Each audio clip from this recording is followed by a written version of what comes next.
Global Peace Festival is bringing a new vision of peace to people all over the world. We're here to let the world know that we can be together, people of all faiths, people of all colors. Communities have been coming together, inspired by the vision of building one family under God. Service is the first of three important elements of the GPF, helping to break down barriers and bringing a model for creative solutions to peacemaking. You can do things for your neighbor and your community, and that's what Global Peace Festival is teaching us. Interfaith cooperation and dialogue is a second significant component of GPF.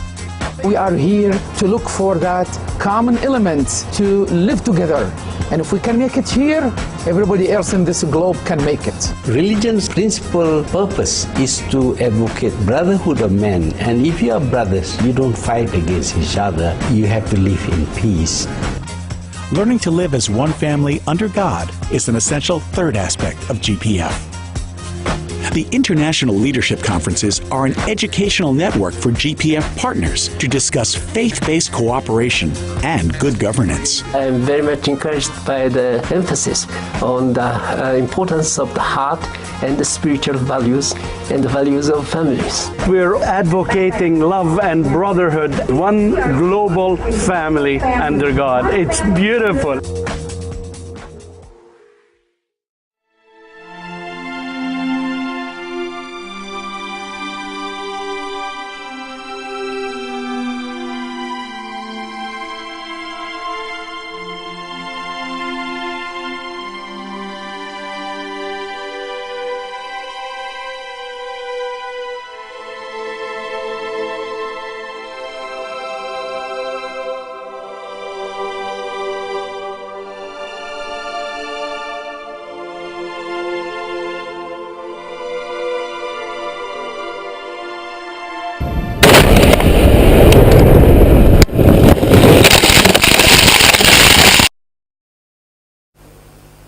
Hello, my name is Grace Egbo and welcome to the 10th presentation in this series of prophetic studies we've been doing.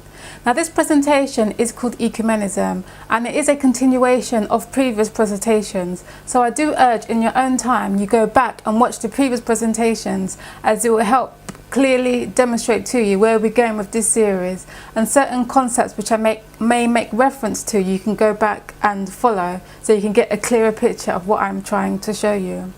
Now in the previous clips that I showed to you, it seems like ecumenism is a good idea. I mean, this whole one world religion, one faith, I mean there's so much war and strife happening because of religion. So it seems like a good idea to the majority that we all come together, have a good compromise, especially the Christians, and we all work together upon a common goal, faith, prayer, and all sorts of things. And to the many, it seems like a good idea. But I want to demonstrate to you in this presentation that it actually is dangerous and that there is an underground assault on Jesus Christ here through this ecumenical movement. And this will become very clear as we continue through the presentation. Now the best way I can show this to you is going through history. There is nothing new under the sun. And what you find happening today with this whole one world order, one world religion, is no different to how Satan has worked in previous past times. And one of the ways I like to illustrate this to you is through the story of the Tower of Babel. Now if we turn to Genesis chapter 11 verse 1, beginning at verse 1 in Genesis chapter 11, we are told, "And the whole earth was of one language and of one speech." So we have a nation, the whole earth, it tells us, is of one language and of one speech. "And it came to pass, as they journeyed through the east, that they found a plain in the land of Shinar. And they dwelt there. And they said one to another, Go to, let us make brick and burn them thoroughly. And they had brick for stone, and slime had they for mortar. And they said, Go to, let us build us a city and a tower, whose top may reach unto heaven. And let us make us a name, lest we be scattered abroad upon the face of the whole earth." And that's from Genesis chapter 11 verse 1 to 4. So we see a people, the whole earth, coming together with a common agenda, and that was to build a tower. However, what was the Lord's response to this? Well, if we continue reading in Genesis chapter 11, verse 5, we are told, "And the Lord came down to see the city and the tower, which the children of men builded. And the Lord said, Behold, the people is one, and they have all one language, and this they begin to do. And now nothing will be restrained from them, which they have imagined to do. Go to, let us go down, and there confound their language, that they may not understand one another's speech. So the Lord scattered them abroad from thence upon the face of all the earth, and they left off to build the city. Therefore is the name of it called Babel, because the Lord did there confound the language of all the earth, and from thence did the Lord scatter them abroad upon the face of all the earth." Genesis chapter 11 verse 5 to 9. So we see clearly that the Lord came down and confused the language so they were not able to fulfill this objective. Now, why did the Lord do that? Well, simply because this oneness was not based upon the principles or the righteousness of God. Many of us are familiar with the prayer that Christ prayed in John chapter 17, where he said to the disciples and those, speaking of those that follow him, that they all may be one. And we see a people coming together as one. But it's important to understand this oneness was not based upon the principles of the Lord, but it was based upon a group of people that wanted to establish their own religion, their own way to God, establish their own righteousness. And the reason why we know that is because the word Babel doesn't just mean confusion, but it also means in its original language a gateway to God. What they're really trying to do is establish a new religious order which removed Christ from it. Now in Wikipedia, the free encyclopedia, speaking of the Tower of Babel, it tells us that the Greek form of the name Babylon is from the native Akkadian, Babylon, which means gate of the god, which summarizes the religious purpose of the temple towers. So we see that name summarizes the religious purpose of the great temple towers of ancient Sumer, biblical Shinar. In Genesis 10, Babel is said to have formed part of Nimrod's kingdom. It is not specifically mentioned in the Bible that he ordered the tower to be built, but Nimrod is often associated with its construction in other sources. The Hebrew version of the name of the city and the tower, Babel, is attributed in Genesis 11:9 to the verb Bel, which means to confuse or confound in Hebrew. The ruins of the city of Babylon are near Hilla, Babil, Governorate, Iraq. So here clearly we see that the name also means gateway to God. A religious order, a new religious order was being established. To further demonstrate this, in the World Book Encyclopedia Babylon we are told, Babylon stood about 60 miles south of Baghdad on the banks of the Euphrates River, where the present city of Al-Hilla, Iraq, now stands. Babylon means gate of God. The biblical or Hebrew word for Babylon was Babel. Babylon or Babel is the same thing, the same Hebrew word is used. It continues, the Ziggurat Great Tower of Babel was a terraced pyramid that stood in the temple area. It first became an important city about 2000 BC until its fall in 539 BC, prophesied by the book of Daniel in the Old Testament. And again, speaking about this, we are told, the Sumerians, the first people who lived in Babylon about 3500 BC, built crude huts out of reeds and mud. Sometimes before 3000 BC, the Sumerians began to produce written records in Babylonia. The writing consisted of picture-like symbols scratched on the lumps of clay. The symbols later were simplified to produce cuneiform writing. Archaeologists have found hundreds of thousands of cuneiform tablets in Babylonia and as far away as Egypt. The tablets are in Sumerian and in various dialects of Akkadian, the Semitic language of Babylon itself. They include historical and legal documents, letters, economic records, literacy and religious texts and studies in mathematics, astronomy, medicine and magic. Later in the Sumerian period, around 2000 BC, scribes wrote some law codes. When the Semantics adopted the cuneiform system of their own language, they also borrowed many of the Sumerian stories, but they changed the mythological account of creation and of the actions of the gods to fit their own religious system. So note that there's like a new religion being set up. They're now changing the word of God to establish what? A new religious system. They're changing the account of creation. It's the same thing, you know, happening today. You'll find with evolution, which the Catholic Church has now adopted. The Catholic Church, that once rejected evolutionary thinking, seems to have been among those who bowed to its hypothesis, largely due to the influence of Teilhard, who had become a hero and role model for a whole generation of younger priests and theologians. He set the stage for the renewal movements, which finally came to flower in the era of Vatican II. Vatican II is the Catholic document that launched the ecumenical movement for the purpose of ultimately unifying mankind in a universal faith.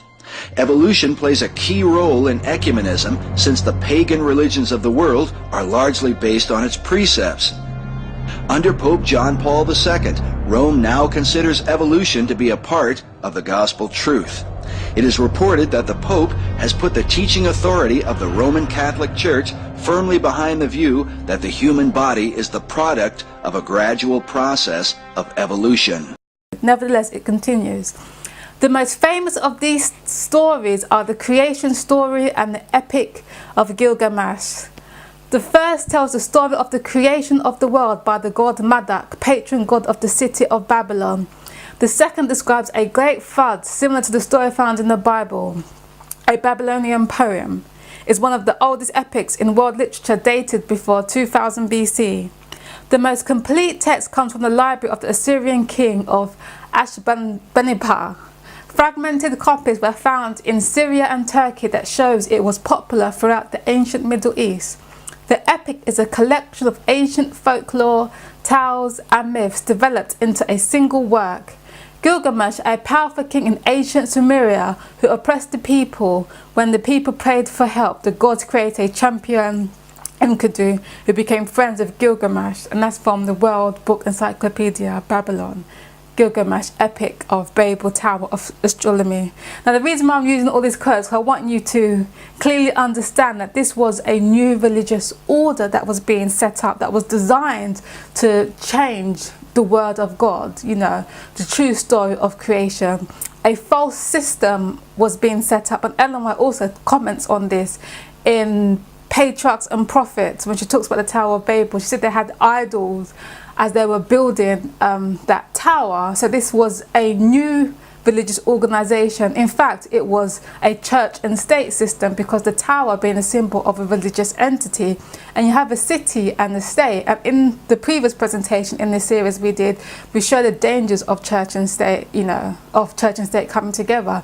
So we see this whole system, a new world order was being set up, and that's why the Lord found it necessary to destroy the system.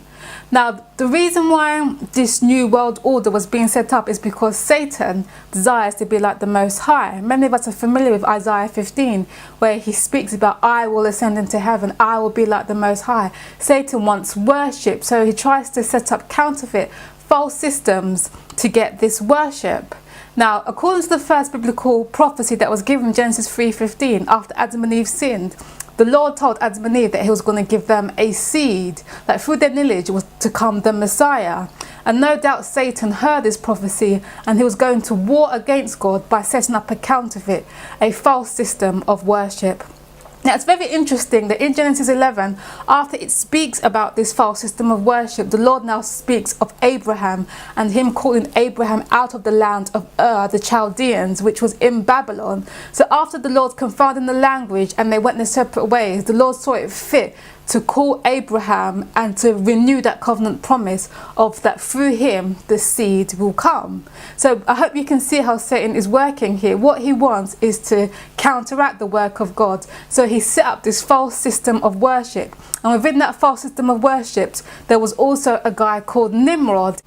Now, Nimrod is described as being a mighty hunter in the face of the Lord. And historical accounts have it is that, Nimrod was, the founder of Babylon, basically. He was in direct opposition to God. And historical accounts have it that when he died, his wife gave birth to a son, whom she called Nimrod, or sometimes he's called Tammuz, or whatever. And she said that this son was conceived to her by the sun. It's basically Nimrod reincarnated. So they began to worship Nimrod and his wife, like this child, and Semirez, that was his wife's name. They identified her as the Queen of Heaven, the Mother God. And Nimrod, or Tammuz, or the son, or whoever you want to call it, was like the Messiah, the one who'd come to save the world. So here we see Satan already establishing a counterfeit worship style in order to deceive God's people. And this mother-son worship style can be found in almost all pagan religions. As you can see from this image here, you have the mother-son worship, whether you be in India, even to Roman Catholicism system, which they just call Mary and Jesus. You find in Buddha all these mother-son worship, and you can find that it stems all the way back to Babylon with Nimrod, where they all were at one time. And as they scattered to different parts of the world, they continued on with this worshipping the sun and this Mother, Son, Queen of Heaven, the great goddess Diana, just called all different names. And many times in the Bible, especially Jeremiah, the Lord warned them against this system, like worshipping this system. But sadly, Israel was caught up in this false worship of system, because in Ezekiel chapter 8 verse 14, we are told that women were there weeping for Tammuz, And also you find in Ezekiel 8:16, when Ezekiel was in vision, the Lord brought him to the inner court of the Lord's house, and at the door of the temple of the Lord, between the porch and the altar, were 25 men with their back toward the temple of the Lord and their faces towards the east, and they worshipped the sun towards the east. So you see that Israel, God's people, sadly were caught up in this false system of worship. And I hope you can see, how Satan works. Satan heard that promise which God gave in the Garden of Eden. He heard the promise of Abraham.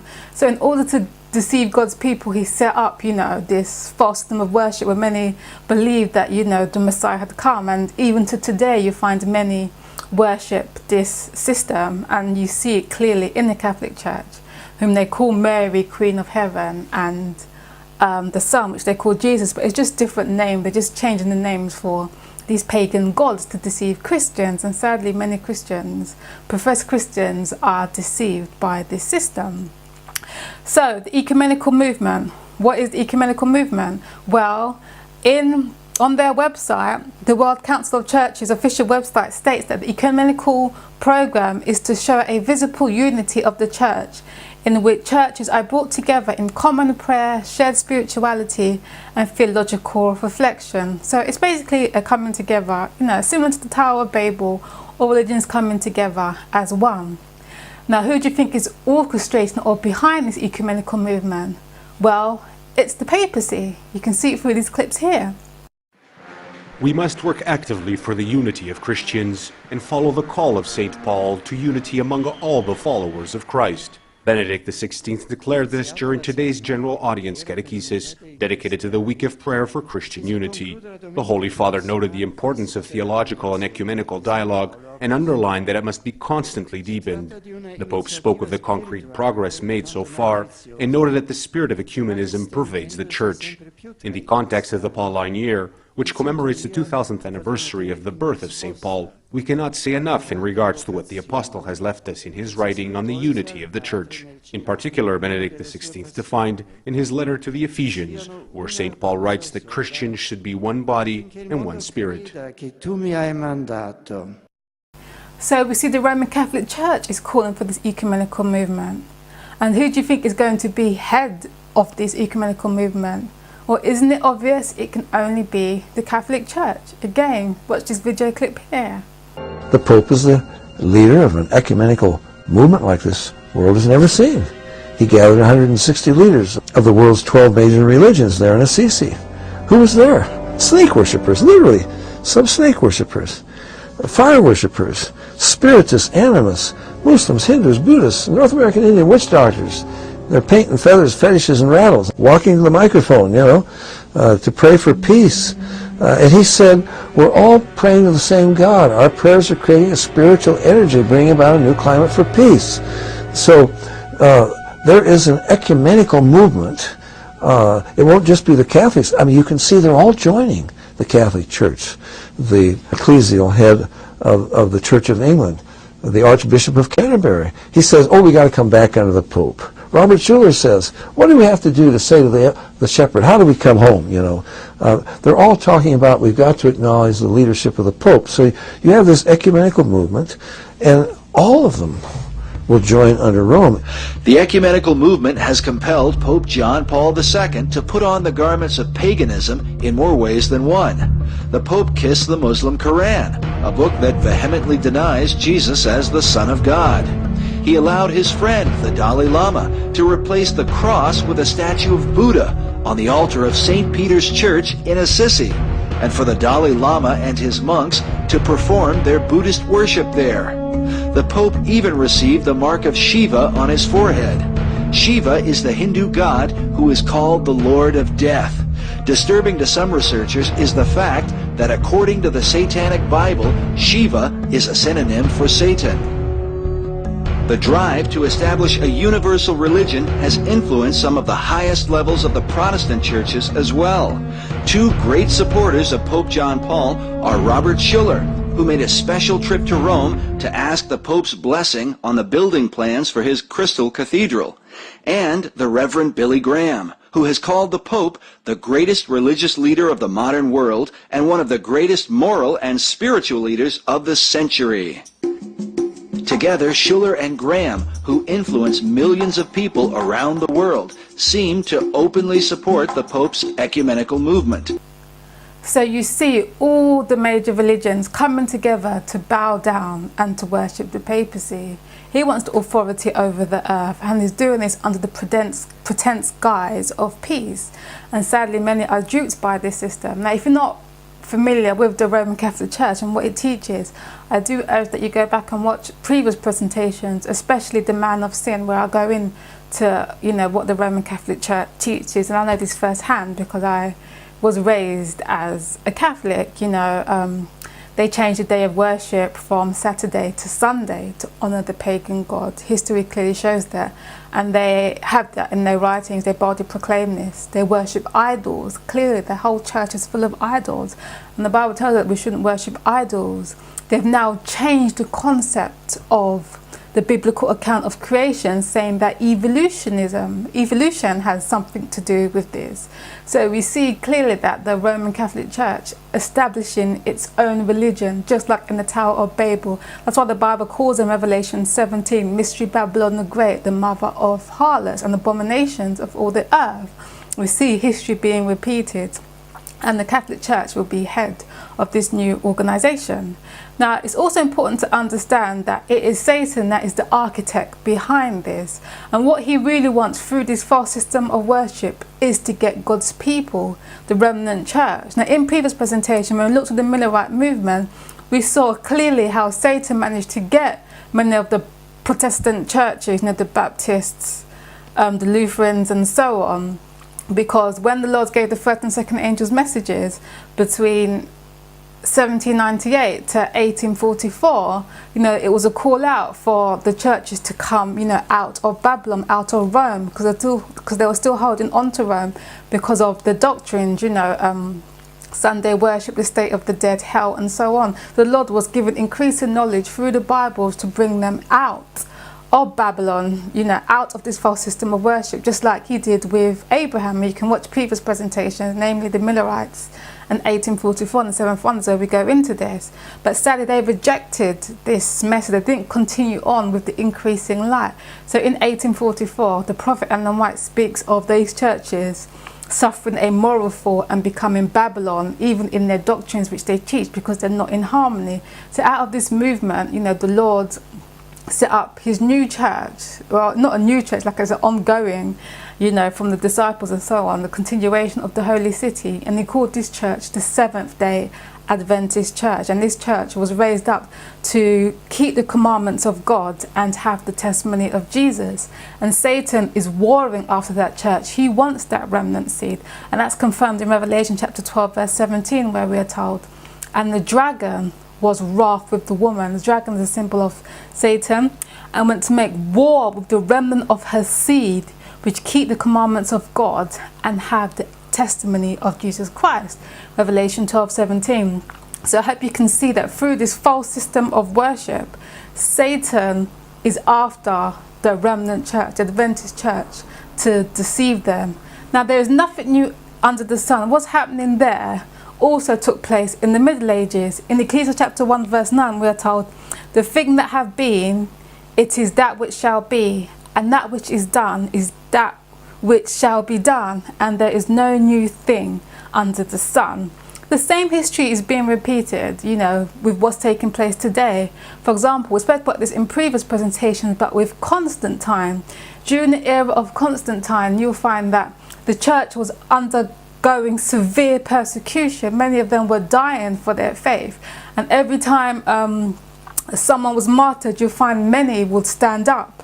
The Christian church was actually growing and getting more followers through the persecution. So Satan thought, okay, let me change my tactic. This saying, if you can't beat them, we join them. So he raised up Constantine, and Constantine now claimed to be a Christian, and many of the Christians were deceived by what Constantine is saying, thinking, oh, maybe he's a true Christian, and many of them began to compromise their faith, and that's what paved the way for the papacy to arise. And once he had their full trust, he began to persecute the true followers of Christ, and it's the same thing happening today.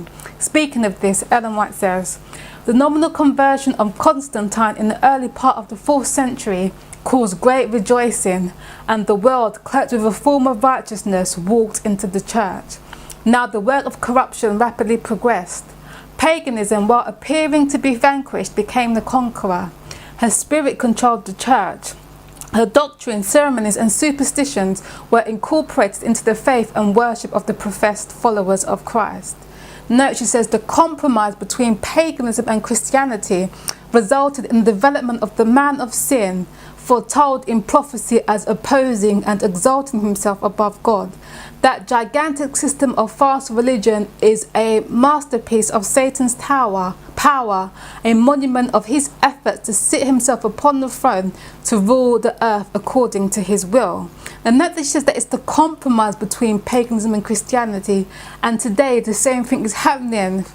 A compromise is taking place between paganism and Christianity, as you can see.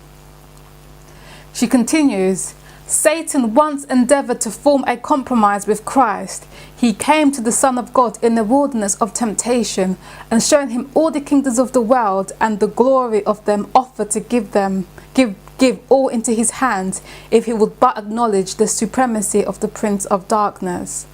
Christ rebuked the presumptuous tempter and forced him to depart. But Satan meets with greater success in presenting the same temptations to man. To secure worldly gains and honours, the church was led to seek the favour and support the great men of earth, which having thus rejected Christ, she was induced to yield allegiance to the representative of Satan, the Bishop of Rome. It's one of the leading doctrines of Romanism that the Pope is the visible head of the universal church of Christ. We see that today, invested with supreme authority over bishops and pastors in all parts of the world. More than this, the Pope has aggregated the very titles of deities. He styles himself Lord God the Pope, assumes infallibility, and demands that all men pay him homage.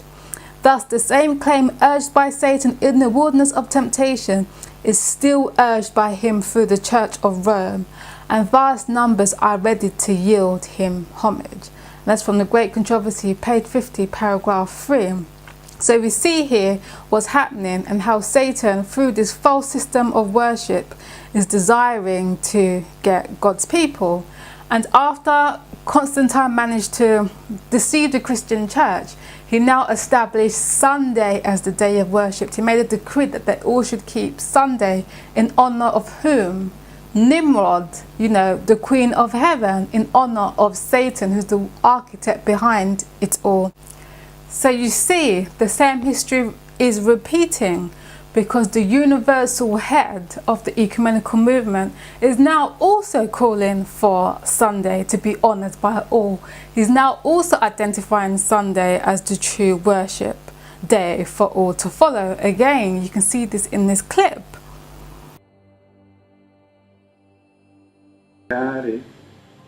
Riducendole a convergenze precarie di interessi individuali. Indeed, the utilitarian mentality tends to take its toll on personal and family relationships, reducing them to a fragile convergence of individual interests and undermining the solidity of the social fabric. One final point. Man, as the image of God, is also called to rest and to celebrate. The account of creation concludes with these words, "And on the seventh day, God finished his work which we had done, and he rested on the seventh day from all his work which we had done."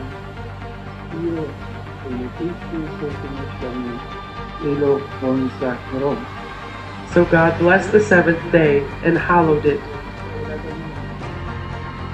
Del Signore Pasqua settimanale è il giorno della Chiesa, assemblea convocata dal Signore attorno alla mensa della parola e del sacrificio eucaristico, come stiamo facendo noi oggi. For us Christians, the feast day is Sunday, the Lord's Day, the weekly Easter. It is the day of the church, the assembly convened by the Lord around the table of the Word and of the Eucharistic sacrifice, just as we are doing today, in order to feed on Him, to enter into His love, and to live by His love. It is the day of man and his values, conviviality, friendship, solidarity, culture, closeness to nature, a day to play, a day to enjoy sport. It is the day of the family on which to experience together a sense of celebration, encounter, sharing, not least through taking part in the Mass. Dear families, despite the relentless rhythms of the modern world, do not lose a sense of the Lord's Day.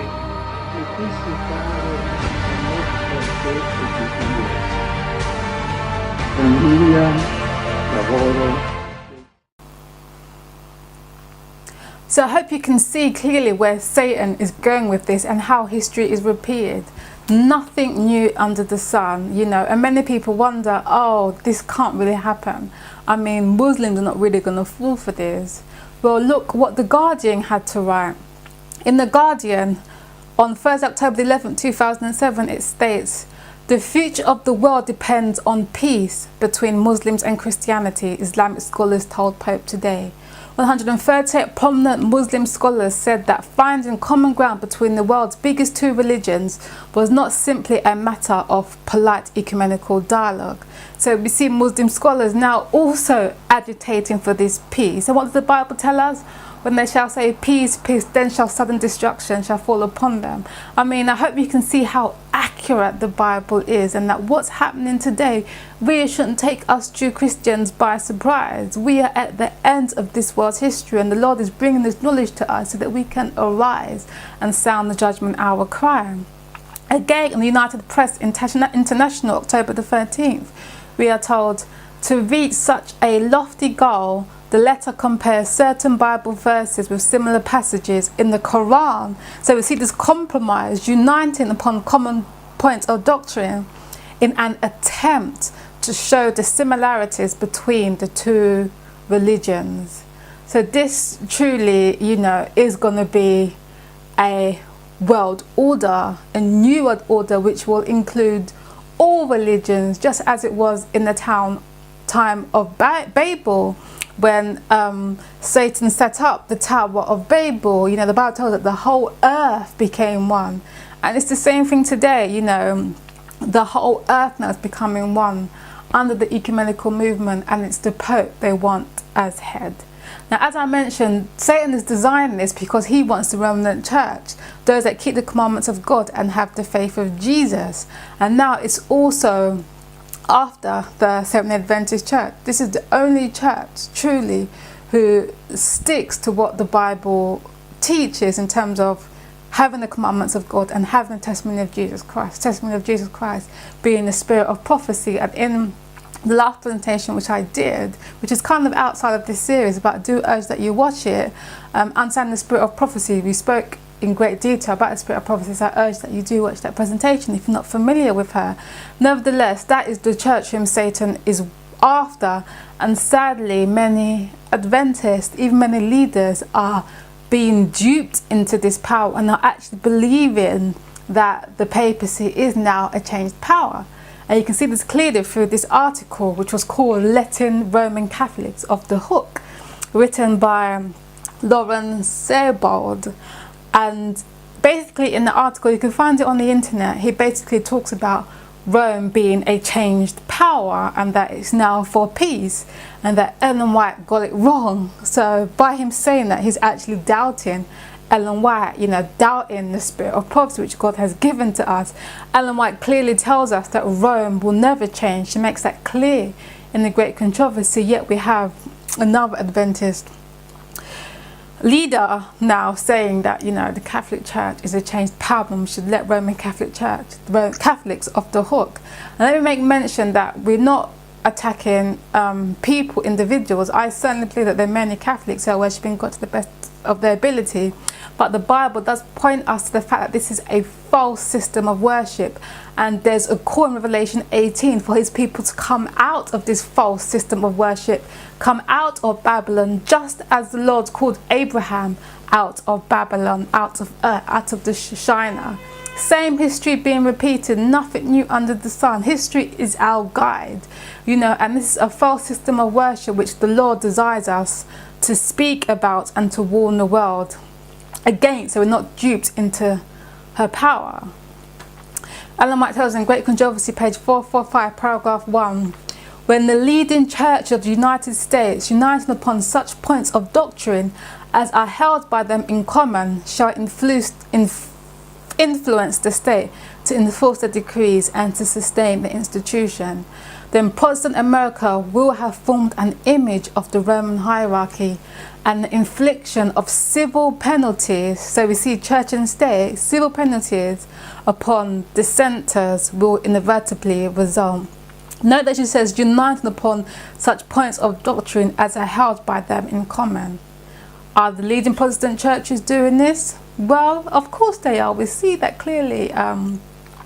The papacy now uniting with the Archbishop of Canterbury, Lutherans, the Greek Orthodox churches, all other churches now uniting upon common points of doctrine. Even Islam we find is getting involved in this union, highlighting again the times that we're in. And when this happens, church and state unite. And in the previous presentation in this series, I spoke about church and state, so I do urge that you watch that, because that's what's basically happening now underground.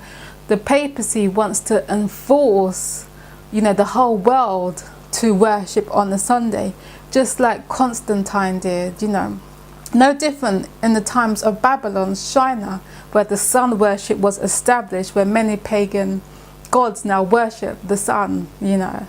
Even the Catholic Church worships the sun, that's clear.